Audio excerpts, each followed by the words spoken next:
जय श्री कृष्णा। श्रीमद् भागवत गीता का 11वां अध्याय हम सब मिलके सुन रहे हैं। जय श्री कृष्ण भगवान ने की जय। इस प्रकार भगवान के वचन सुनकर अर्जुन बोले, हे भगवान, मेरे पे अनुग्रह करने के लिए परम गोपनीय आध्यात्मिक विषय वचन अर्थात उपदेश आपके द्वारा जो कहा गया है उससे मेरा ये ज्ञान नष्ट हो गया है। क्योंकि हे कमल नेत्र, मैंने भूतों की उत्पत्ति प्रलय आपसे विस्तार पूर्वक सुने हैं तथा आपका अविनाशी प्रभाव भी सुना है। हे परमेश्वर, आप अपने को जैसा कहते हो ये ठीक ऐसा ही है, परंतु हे पुरुषोत्तम, आपके ज्ञान, ऐश्वर्य, शक्ति, बल, वीर्य और तेज युक्त रूप को प्रत्यक्ष देखना चाहता हूँ। इसलिए हे प्रभु, मेरे द्वारा वह आपका रूप देखा जाना शक्य है। ऐसा यदि मानते तो हे योगेश्वर, आप अपने विनाशी स्वरूप का मुझे दर्शन कराइए। इस प्रकार अर्जुन के प्रार्थना करने पर श्री कृष्ण भगवान बोले, हे पार्थ, मेरे सैकड़ों हजारों नाना प्रकार के नाना वर्ण आकृति वाले अलौकिक रूपों को देखो। हे भरतवंशी अर्जुन, मेरे में आदित्यों को अर्थात अदिति के 12 पुत्रों को, 8 वसुओं को, 11 रुद्रों को, दोनों अश्विनी कुमारों को, 49 मरुद गुणों को देखता और भी बहुत से पहले न देखे गए आश्चर्यमय रूपों को देखो। हे गुंडा केस, अब इस मेरे शरीर में एक जगह स्थित हुए चराचर सहित संपूर्ण जगत को देख। जो भी कहना कुछ देखना चाहते हो सो देखो, परंतु मेरे को इन अपने प्रकृत नेत्रों द्वारा देखने को निसंदेह समर्थ नहीं है। इसी से मैं तेरे लिए दिव्य अर्थात अलौकिक चक्षु देता हूँ। इससे तू मेरे प्रभाव को और योग शक्ति को देख। संजय बोले, हे राजन, माँ योगेश्वर, सब पापों के नाश करने वाले भगवान ने इस प्रकार कहकर उसके उपरांत अर्जुन के लिए परम ऐश्वर्य युक्त दिव्य स्वरूप दिखाया। उस अनेक मुख और नेत्रों से युक्त, अनेक अद्भुत दर्शनों वाले एवं बहुत से दिव्य भूषणों से युक्त, बहुत से दिव्य शास्त्रों को हाथों में उठाए हुए तथा दिव्य माला और वस्त्रों को धारण किए हुए, दिव्य गंध का अनुलेपन किए हुए एवं सब प्रकार के आश्चर्यों से युक्त सीमा रहित विराट स्वरूप परम देव परमेश्वर को अर्जुन ने देखा। हे राजन, आकाश में 1000 सूर्यों के एक साथ उदय होने से उत्पन्न हुआ जो प्रकाश हुए वह भी उस विश्व रूप परमात्मा के प्रकाश के सदृश कदाचित ही हुए। ऐसे आश्चर्य में रूप को देखते हुए पांडु पुत्र अर्जुन ने उस काल में अनेक प्रकार से विभक्त हुए अर्थात पृथक पृथक हुए संपूर्ण जगत को उस देवों के देव श्री कृष्ण भगवान के शरीर में एक जगह स्थित देखा। उसके अनंतर वह आश्चर्य से युक्त हुआ हर्षित रोमों वाला अर्जुन विश्व रूप परमात्मा को श्रद्धा भक्ति सहित सिर से प्रणाम करके हाथ जोड़े हुए बोला, हे देव, आपके शरीर में संपूर्ण देवों को, अनेक भूतों को, समुदायों को, कमल के आसन पर बैठे हुए ब्रह्मा को, महादेव को, संपूर्ण ऋषियों को तथा दिव्य सर्पों को देखता हूँ। हे संपूर्ण विश्व के स्वामिनी, आपके अनेक हाथ, पेट, मुख, नेत्रों से युक्त था सब ओर से अनंत रूप वाला देखता हूँ। हे विश्व रूप, आपके न अनंत को देखता हूँ, न मध्य को, न आदि को देखता हूँ। हे विष्णु, आपके में मुकुट युक्त, गदा युक्त, चक्रयुक्त, सब ओर से प्रकाशमान तेज का पुंज, प्रज्वलित अग्नि, सूर्य के सदृश ज्योति युक्त, देखने में अति गहन अप्रमेय स्वरूप सब ओर से देखता हूँ। इसलिए भगवान, आप ही जानने योग्य परम अक्षर है अर्थात पर ब्रह्मा परमात्मा है। आप ही इस जगत के परम आश्चर्य हैं तथा आप ही अनादि धर्म के रक्षक हैं। आप ही अविनाशी सनातन पुरुष है, ऐसा मेरा मत है। हे परमेश्वर, मैं आपको आदि अनंत और मध्य से रहित अनंत सामर्थ्य से युक्त, अनंत हाथों वाला था, चंद्र सूर्य रूप नेत्रों वाला, प्रज्वलित अग्नि रूप मुख वाला तो अपने तेज से इस जगत को तपायमान करता हुआ देखता हूँ। हे महात्मन, ये स्वर्ग और पृथ्वी के बीच का संपूर्ण आकाश, सब दिशाएं एक आपसे ही परिपूर्ण है तो आपके इस अलौकिक और भयंकर रूप को देखकर तीनों लोग अति व्यथा को प्राप्त हो गए हैं। हे गोविंद, वे सब देवताओं के समूह आप में प्रवेश करते हैं। कई एक भयभीत होकर हाथ जोड़े हुए आपके नाम और गुणों का उच्चारण करते हैं। महर्षि और सिद्धों के समुदाय कल्याण हुए, ऐसा कहकर उत्तम उत्तम स्तोत्रों द्वारा आपकी स्तुति करते हैं।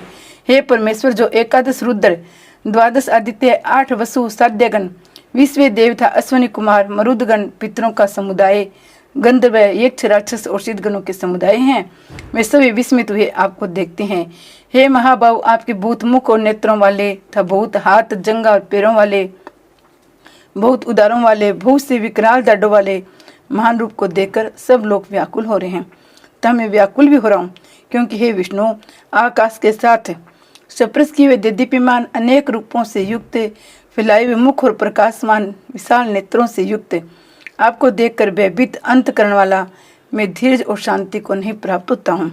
हे भगवान, आपके विकराल दाढ़ों वाले प्रलय काल की अग्नि के समान प्रज्वलित मुख को देखकर दिशाओं को नहीं जानता हूँ, सुख को भी नहीं प्राप्त होता हूँ।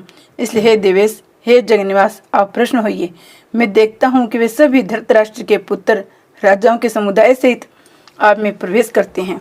भीष्म पितामह, द्रोणाचार्य व कर्ण, हमारे पक्ष के भी प्रधान योद्धाओं के सहित सब के सब वेग युक्त वे आपके विकराल दाढ़ों वाले भयानक मुख में प्रवेश करते हैं। कई एक चूर्ण हुए सिरों सहित आपके दांतों के बीच में लगे हुए दिखते हैं। हे विष में मरते जैसे नदियों के भूत से जल के प्रवाह समुद्र के सम्मुख दौड़ते हैं, अर्थात समुद्र में प्रवेश करते हैं, वैसे वे सूरवीर मनुष्य के समुदाय भी आपके प्रज्वलित हुए मुखों से प्रवेश करते हैं। अथवा जैसे पतंग मोह के वश होकर नष्ट होने के लिए प्रज्वलित अग्नि में अति वेग से युक्त वे प्रवेश करते हैं, वैसे ये सब लोग भी अपने नाश के लिए आपके मुख में अति वेग से युक्त वे प्रवेश करते हैं। आप उन संपूर्ण लोगों को प्रज्वलित मुखों द्वारा ग्रसन करते हुए सब ओर से चाट रहे हैं। हे विष्णु, आपका उग्र प्रकाश संपूर्ण जगत को तेज के द्वारा परिपूर्ण करके तपायमान करता है। हे भगवान, आप कृपा करके मेरे प्रति कहिए कि आप उग्र रूप वाले कौन हैं। हे देवों में श्रेष्ठ, आपको नमस्कार होए। आप प्रश्न होइए। आदि स्वरूप आपको मैं तत्व से जानना चाहता हूँ, क्योंकि आपकी प्रवृत्ति को मैं नहीं जानता। इस प्रकार अर्जुन के पूछने पर श्री कृष्ण भगवान बोले, हे अर्जुन, मैं लोगों का नाश करने वाला बड़ा हुआ महाकाल हूँ। इसमें लोगों को नष्ट करने के लिए प्रवक्त हूँ। इसलिए जो प्रतिपक्षियों की सेना में स्थित हुए योद्धा लोग हैं, वे सब तेरे बिना भी नहीं रहेंगे, अर्थात तेरे युद्ध न करने से भी इन सब का नाश हो जाएगा। इससे तू खड़ा हो, यश को प्राप्त कर, शत्रुओं को जीत कर धन धान्य से संपन्न राज्य को भोग। ये सब सूरवीर पहले से मेरे द्वारा मारे हुए हैं। सव्य सचिन, तू तो केवल निमित्त मात्र हो जा। था इन द्रोणाचार्य, भीष्म पितामह, जयद्रथ, कर्ण और भी बहुत से मेरे द्वारा मारे हुए सूरवीर योद्धाओं को तू मार। भय मत कर, निसंदेह तू युद्ध में वैरियों को जीतेगा, इसलिए युद्ध कर। इसके उपरांत संजय बोले, हे राजन, केशव भगवान के इस वचन को सुनकर मुकुटधारी अर्जुन हाथ जोड़े हुए कांपता हुआ नमस्कार करके फिर भी भयभीत हुआ प्रणाम करके भगवान श्री कृष्ण के प्रति गदगद वाणी से बोले, हे अंतर्यामिनी, हे योग्य है कि जो आपके नाम और प्रभाव के कीर्तन से जगत अति हर्षित होता है, अनुराग को भी प्राप्त होता है। भयभीत हुए राक्षस लोग दिशाओं में भागते हैं, सब सिद्धगणों के समुदाय नमस्कार करते हैं।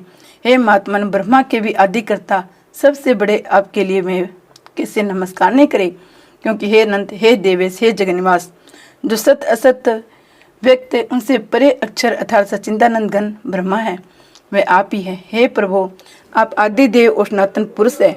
आप इस जगत के परम आश्रय और जानने वाले, जानने योग्य परम धाम है। हे अनंत रूप, आपसे ये सब जगत व्यापक अर्थात परिपूर्ण है। हे हरे, आप वायु, यमराज, अग्नि, वरुण, चंद्रमा, प्रजा के स्वामी ब्रह्मा और ब्रह्मा के भी पिता है। आपके लिए हजारों बार नमस्कार नमस्कार हुए, आपके लिए फिर भी बारंबार नमस्कार नमस्कार हुए। हे अनंत सामर्थ्य वाले, आपके लिए आगे से पीछे से भी नमस्कार हुए। हे सर्वात्मन, आपके लिए सब ओर से नमस्कार हुए, क्योंकि अनंत पराक्रमशाली आप सब संसार को व्याप्त किए हैं, इससे आप सर्व स्वरूप हैं। हे परमेश्वर सखा, ऐसे मानते हुए आपके इस प्रभाव को न जानते हुए मेरे द्वारा प्रेम से अथवा प्रमाद से श्री कृष्ण, हे यादव, हे सखे, इस प्रकार जो कुछ हट पूर्व कहा गया है, और हे अच्युत, जो आप हंसी के लिए विहार, सैया, आसन और भोज का अधिक अकेले अथवा उन सखाओं के सामने भी अपमानित किए गए हैं, वह सब अपराध अप्रमेय स्वरूप अर्थात अचित्य प्रभाव वाले आपसे मैं क्षमा करता हूँ। हे विश्वेश्वर, आप इस चराचर जगत के पिता, गुरु से भी बड़े गुरु, अति पूजनीय है। हे अतिशय प्रभाव वाले, तीनों लोकों में आपके समान भी दूसरा कोई नहीं है, फिर अधिक कैसे हुए। इससे हे प्रभु, मैं शरीर को अच्छी प्रकार चरणों में रख के प्रणाम करके स्तुति करने योग्य आप ईश्वर को प्रसन्न होने के लिए प्रार्थना करता हूँ। हे देव पिता जैसे पुत्र के, सखा जैसे सखा के, पति जैसे प्रिय स्त्री के, वैसे आप भी मेरे अपराध को सहन करने के लिए योग्य है। हे विश्वमर्ते, मैं पहले न देखे हुए आश्चर्य में आपके इस रूप को देखकर हर्षित हो रहा हूँ। मेरा मन भय से अति व्याकुल भी हो रहा है, इसलिए हे देव, आप उस अपने चतुर्भुज रूप को मेरे लिए दिखाइए। हे देवेश, हे जगन्निवास, प्रसन्न होइए। हे विष्णु, वैसे ही आपको मुकुट धारण किए हुए गदा और चक्कर हाथ में लिए मैं देखना चाहता हूँ। इसलिए हे विश्व रूप, हे शस्त्र भाव, आप उस चतुर्भुज रूप से युक्त होइए। इस प्रकार अर्जुन की प्रार्थना सुनकर श्री कृष्ण भगवान बोले, हे अर्जुन, अनुग्रह पूर्वक मैंने योग शक्ति के प्रभाव से ये मेरा परम तेजो में सबका आदि और सीमा रहित विराट रूप तेरे को दिखाया है, जो कि तेरे सिवा दूसरे से पहले नहीं देखा गया है। हे अर्जुन, मनुष्य लोक में इस प्रकार विश्व रूप वाला न वेद यज्ञों के अध्ययन में था, न दान से, न क्रियाओं से, न उग्र तपों से मेरे तेरे सिवा दूसरों से देखा जाने का साक्ष्य हूँ। इस प्रकार मेरे इस विकराल रूप को देखकर तेरे को व्याकुलता न हुए, मूढ़ भाव भी न हुए, भय रहित प्रीति युक्त मान वाला तू उस पर ऐसे शंख चक्कर गदा पद्म से चतुर्भुज रूप को फिर देख। उसके उपरांत संजय बोले, हे राजन, वासुदेव भगवान ने अर्जुन के प्रति इस प्रकार कहकर फिर वैसे ही अपने चतुर्भुज रूप को दिखाया। फिर महात्मा कृष्ण ने सौम्य मूर्ति होकर इस भयभीत हुए अर्जुन को धीरज दिया। उसके उपरांत अर्जुन बोले, हे जनार्दन, आपकी इस अति शांत मनुष्य रूप को देखकर अब मैं शांत चित्त हुआ हूँ, अपने स्वभाव को प्राप्त हो गया हूँ। इस प्रकार अर्जुन के वचनों को सुनकर श्री कृष्ण भगवान बोले, हे अर्जुन, मेरा ये चतुर्भुज रूप देखने को अति दुर्लभ है, जिसको तुमने देखा है, क्योंकि देवता भी सदा इस रूप के दर्शन करने की इच्छा वाले हैं। हे अर्जुन, न वेदों से, न तप से, न दान से और न यज्ञ से इस प्रकार चतुर्भुज रूप वाला मैं देखा जाने को साक्ष्य हूँ, जैसे मेरे को तुमने देखा है।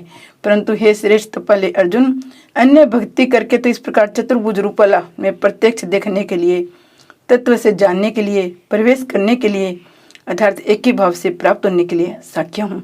हे अर्जुन, जो पुरुष केवल मेरे लिए सब कुछ मेरा समझता हुआ यज्ञ, दान, तप आदि संपूर्ण कर्तव्य कर्म को करने वाला है, वे मेरे प्राण अर्थात मेरे को परम आश्रय और परम गति मानकर मेरी प्राप्ति के लिए तत्पर है, मेरा भगत है, अर्थात मेरे नाम, गुण, प्रभाव और रहस्य के श्रवण, कीर्तन, मनन, ध्यान और पठन पाठन का प्रेम सहित निष्काम भाव से निरंतर अभ्यास करने वाला है और आसक्ति रहित है, अर्थात स्त्री, पुत्र और धन आदि संपूर्ण सांसारिक पदार्थों में स्नेह रहित है, संपूर्ण भूत प्राणियों में वेर भाव से रहित है।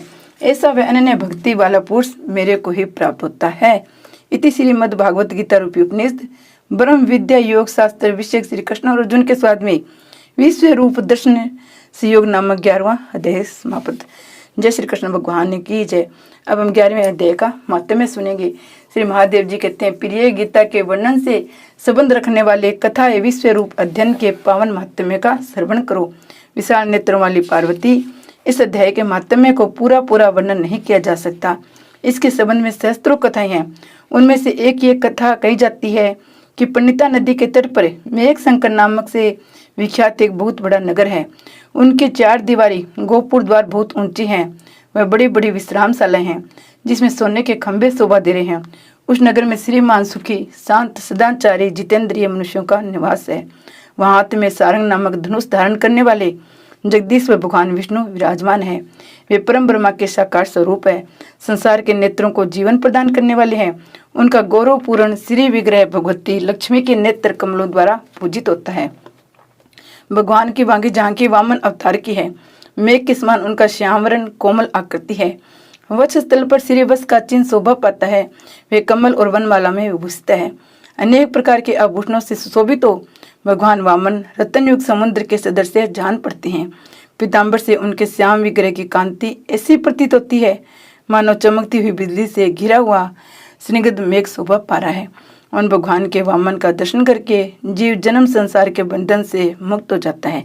उस नगर में मेखला नामक महान तीर्थ है जिसमें स्नान करके मनुष्य शाश्वत वैकुंठ धाम को प्राप्त होता है। वहाँ जगत के स्वामी करुणा सागर भगवान नरसिंह का दर्शन करने से मनुष्य 7 जन्मों के किए हुए घोर पाप से छुटकारा पा जाता है। जो मनुष्य मेखला में गणेश जी का दर्शन करता है वह सदा दुस्तर विघ्नों को भी पार हो जाता है। उसी मेघकर नगर में कोई श्रेष्ठ ब्राह्मण था जो ब्रह्मचर्य, प्रेम, ममता और अहंकार से रहित वेद शास्त्रों में प्रवीण जितेंद्रिय भगवान वासुदेव के शरणागत थे। उनका नाम सुनन था। प्रिय वे सारंग धनुष धारण करने वाले भगवान के पास गीता के 11वें अध्याय विश्व रूप दर्शन योग का पाठ किया करते थे। उस अध्याय के प्रभाव से उन्हें ब्रह्म ज्ञान की प्राप्ति हो गई थी। परमानंद से पूर्ण उत्तम ज्ञान में समाधि के द्वारा इंद्रियों के अंतर्मुख हो जाने के कारण वे निश्चल स्थिति को प्राप्त हो गए थे। सदा जीवन मुक्त योगी की स्थिति में रहते थे। एक समय जब बृहस्पति सिंह राशि पर स्थित थे, महायोगी सुनंद ने गोदावरी तीर्थ की यात्रा आरंभ की। वे क्रमश वीरज तीर्थ, तारा तीर्थ, कपिला संगम अष्ट तीर्थ, कपिला द्वार, नरसिंह वन, अंबिकापुरी, करस्तानपुर आदि क्षेत्रों में स्नान और दर्शन करते हुए वह मंडप नामक नगर में आए। वहाँ उन्होंने प्रत्येक घर में जाकर अपने ठहरने के लिए स्थान मांगा, परंतु कहीं भी उन्हें स्थान नहीं मिला। अंत में गांव के मुखिया ने उन्हें एक बहुत बड़ी धर्मशाला दिखा दी। ब्राह्मण ने साथियों सहित उसके भीतर जाकर रात में निवास किया। सवेरा होने पर उन्होंने अपने को तो धर्मशाला के बाहर पाया, किंतु उनके साथी कहीं नहीं दिखाई दिए। वे उन्हें खोजने के लिए चले। इतने में ग्रामपाल से उनकी भेंट हुई। ग्रामपाल ने कहा, हे मुनिश्रेष्ठ, तुम सब प्रकार से दीर्घायु जान पड़ते हो। सौभाग्यशाली पुण्यवान पुरुषों को तुम सबसे पवित्र हो। तुम्हारे भीतर कोई लोकोत्तर प्रभाव विद्यमान है। तुम्हारे साथी कहाँ गए, कैसे इस भवन से बाहर हुए, इसका पता लगाओ। मैं तुम्हारे सामने इतना ही कहता हूँ, तुम्हारे जैसा तपस्वी मुझे दूसरा कोई नहीं दिखाई देता। हे विप्रवर, तुम्हें किस महामंत्र का ज्ञान है, किस विद्या का आश्रय लेते हो, किस देवता की दया से तुम्हें अलौकिक शक्ति आ गई है। भगवान कृपा करके इस गांव में रहो, मैं तुम्हारी सब सेवा सुसरसा करूंगा। यूँ कहकर ग्रामपाल ने मुनीश्वर सुनंद को अपने गांव में ठहरा लिया। वह दिन रात बड़ी भक्ति से उनकी सेवा टहल करने लगा। जब 7-8 दिन बीत गए, तब एक दिन प्रातः काल आकर वह बहुत दुखी हो महात्मा के सामने रोने लगा और बोला, हाय, आज रात में राक्षस ने मुझ भाग्यहीन के बेटे को छुपा लिया है। मेरा पुत्र बड़ा ही गुणवान और भक्तिमान था। ग्रामपाल के इस प्रकार कहने पर योगी सुनंद ने पूछा, कहाँ है वह राक्षस, किस प्रकार उसने तुम्हारे पुत्र का भक्षण किया है। ग्रामपाल बोला, ब्राह्मण, इस नगर में एक बड़ा भयंकर नरभक्षी राक्षस रहता था। वह प्रतिदिन आकर इस नगर के मनुष्यों को खा लिया करता था। तब एक दिन समस्त नगरवासियों ने मिलकर उससे प्रार्थना की, राक्षस, तुम हम सब लोगों की रक्षा करो, हम तुम्हारे लिए भोजन की व्यवस्था किए देते हैं। यहाँ बाहर के जो पंथी रात में आकर नींद लेने लगे, उनको खा जाना।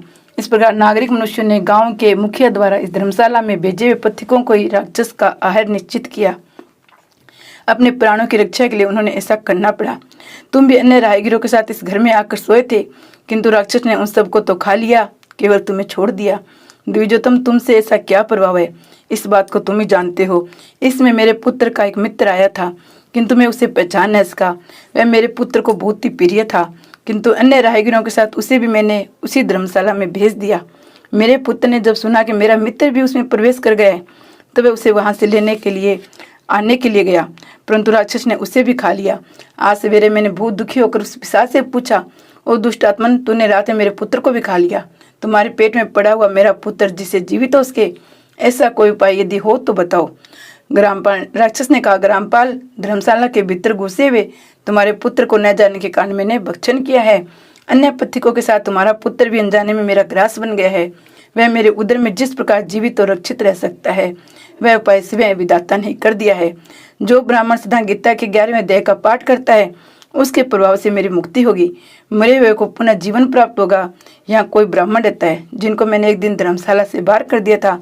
वे निरंतर गीता के 11वें अध्याय का जप किया करती हैं। इस अध्याय के मंत्र से 7 बार अभिमंत्रित करके यदि मैं मेरे ऊपर जल का छिंटा दे तो निसंदेह मेरा श्राप से उद्धार हो जाएगा। इस प्रकार उस राक्षस का संदेश पाकर मैं तुम्हारे निकट आया हूँ। ब्राह्मण ने कहा, ग्रामपाल, जो रात में सोए मनुष्यों को खाता है वह प्राणी किस पाप से राक्षस हुआ है। ग्रामपाल बोला, ब्राह्मण, पहले इस गांव में कोई किसान ब्राह्मण रहता था। एक दिन वह अग्निहन के खेत की क्यारियों की रक्षा करने में लगा था। वहां से थोड़ी दूर पर एक बहुत बड़ा गिद्ध किसी राही को मार कर खा रहा था। उसी समय एक तपस्वी कैसे आ निकले, जो उस राही को बचाने के लिए दूर से दया दिखाते आ रहे थे। गिद्ध उस राही को खाकर आकाश में उड़ गया। तब तपस्वी ने कुपित होकर उस किसान से कहा, ओ दुष्ट हलवाई, तुझे धिक्कार है, तू बड़ा ही कठोर निर्दयी है। दूसरों की रक्षा से मुँह मोड़कर केवल पेट पालने के धंधे में लगाए, तेरा जीवन नष्ट प्राय है। अरे जो चोर, दाढ़ वाले जीव, सर्प, स्त्रु, अग्नि, विष, जल, गिद्ध, राक्षस, भूत तथा बेताल आदि के द्वारा घायल हुए मनुष्य को शक्ति होते हुए अपेक्षा करता है, वह उनके वध का फल पाता है। जो शक्तिशाली होकर भी चोर आदि के चंगुल में फंसे हुए ब्राह्मणों को छुड़ाने की चेष्टा नहीं करता, वह घोर नरक में पड़ता है, पुनः भेड़िए की योनि में जन्म लेता है। जो भवन में मारे जाते हुए गृध और व्यांगर की दृष्टि से पड़े जीव की रक्षा के लिए छोटो छोटो की पुकार करता है, वह परम गति को प्राप्त होता है। जो मनुष्य गौओं की रक्षा के लिए व्यांगर, भील तथा दुष्ट राजाओं के हाथ से मारे जाते हैं, वे भगवान विष्णु के परम पद को प्राप्त होते हैं, जो योगियों के लिए दुर्लभ है। सहस्त्र, अष्टमेध और 100 वाजपेयी यज्ञ मिलाकर शरणागत रक्षा की 16वीं कला के बराबर भी नहीं हो सकते। दीन तथा भयभीत जीव की अपेक्षा करने से पुण्यवान पुरुष भी समय आने पर कुंभीपाक नामक नरक में पकाए जाते हैं। तूने दुष्ट गिद्ध के द्वारा खाए हुए राही को देखकर उसे बचाने की समर्थ होते भी इसकी रक्षा नहीं की, इससे तो निर्दयी जान पड़ता है, तू राक्षस हो जा। हलवाई बोला, महात्मन मैं यहाँ उपस्थित अवश्य था, किंतु मेरे नेत्र बहुत देर से खेत की रक्षा में लगे हुए थे, अतः पास होने पर भी गिद्ध के द्वारा मारे जाते हुए मनुष्य को मैं नहीं जान सका, अतः मुझ दिन पर आपको अनुग्रह करना चाहिए। तब से ब्राह्मण ने कहा, जो प्रतिदिन गीता के 11वें अध्याय का जप करता है, उस मनुष्य के द्वारा विमंत्रित जल तुम्हारे मस्तक पर पड़ेगा, उसमें तुम्हें श्राप से छुटकारा मिल जाएगा। यह कहकर तपस्वी ब्राह्मण चले गए। वह हलवाई राक्षस हो गया। अतः श्रेष्ठ तुम चलो और 11वें अध्याय के तीर्थ के जल को अभिमंत्रित करो, फिर अपने ही हाथ से उस राक्षस के मस्तक पर उसे छिड़क दो। ग्रामपाल की सारी प्रार्थना सुनकर ब्राह्मण का हृदय करुणा से भर आया। वे बहुत अच्छा कहकर उसके साथ राक्षस के निकट आए। वे ब्राह्मण योगी थे। उन्होंने विश्व रूप दर्शन नामक 11वें अध्याय से जल अभिमंत्रित करके उस राक्षस के मस्तक पर डाला। गीता के 11वें अध्याय के प्रभाव से वह श्राप से मुक्त हो गए। उसने राक्षस देह का परित्याग करके चतुर्भुज रूप धारण कर लिया। उसने जिन शस्त्रों का प्रतीकों का भक्षण किया था, वे भी शंख चक्र और गदा धारण किए हुए चतुर्भुज रूप हो गए। तत्पश्चात वे सभी विमान पर आरूढ़ हुए। इतने में ग्रामपाल ने राक्षस से कहा, हे निशाचर, मेरा पुत्र कौन है, उसे दिखाओ। उसके यों कहने पर दिव्य बुद्धि वाले राक्षस ने कहा, ये जो तमाल के समान श्याम चार भुजाधारी मणि के निकट मुकुट से शोभित तथा दिव्य मणियों के बने हुए कुंडलों से करते हैं, हार पहनने के कारण जिनके कंधे मनोहर प्रतीत होते हैं, जो सोने के भुजबंधों से विभूषित कमल के समान नेत्रों वाले, सिंगंध हाथ से कमल लिए हुए हैं, दिव्य विमान पर बैठकर देवत्व को प्राप्त हो चुके हैं, इन्हीं को अपना पुत्र समझो। ये सुनकर ग्रामपाल ने उसी रूप में अपने पुत्र को देखा और अपने घर ले जाना चाहा। ये देख उसका पुत्र हंस पड़ा और इस प्रकार कहने लगा। पुत्र बोला, ग्रामपाल, कई बार तुम भी मेरे पुत्र हो चुके हो। पहले मैं तुम्हारा पुत्र था, किंतु अब देवता हो गए हूँ। इन ब्राह्मण देवता के प्रसाद से बैकुंठ धाम को जाऊंगा। देखो, ये निशाचर भी चतुर्भुज रूप को प्राप्त हो गया है। 11वें अध्याय के माध्यम से ये सब लोगों के साथ श्री विष्णु धाम को जा रहा है। अतः तुम भी इन ब्राह्मण देव से गीता के 11वें अध्याय का अध्ययन करो, निरंतर उसका जप करते रहो। इसमें संदेह नहीं, तुम्हारी भी ऐसी उत्तम गति होगी। तात मनुष्य के लिए साधु पुरुषों का संग सर्वथा दुर्लभ है, वह भी इस समय तुम्हें प्राप्त है। अतः अपना अभीष्ट सिद्ध करो। धन, भोग, दान, यज्ञ, तपस्या और पूर्व कर्मों का क्या लेना है। विश्व रूप अध्याय के पाठ से ही परम कल्याण की प्राप्ति हो जाती है। पूर्ण न संदेह स्वरूप श्री कृष्ण नामक ब्रह्मा के मुख से कुरुक्षेत्र में अपने मित्र अर्जुन के प्रति जो अमृत में उपदेश निकला था, वे श्री विष्णु का परम तात्विक रूप है। तुम उसी का चिंतन करो, वह मोक्ष के लिए प्रसिद्ध रसायन है। संसार भय से डरे हुए मनुष्य की आदि व्याधि का विनाशक और अनेक जन्मों के दुखों का नाश करने वाला है। मैं उसके सिवाय दूसरे किसी साधन को ऐसा नहीं देखता, अतः उसी का अभ्यास करो। श्री महादेव जी कहते हैं, यो कहकर वह सब के सब श्री विष्णु के परम धाम को चले गए। तब ग्रामपाल ने ब्राह्मण के मुख से उस अध्याय को पढ़ा। फिर वे दोनों उससे महात्म्य के विष्णु धाम को चले गए। हे पार्वती, इस प्रकार तुम्हें 11वें अध्याय के माध्यम कथा सुनाई है। इसी श्रवण मात्र से महापातकों का नाश हो जाता है। जय विष्णु भगवान।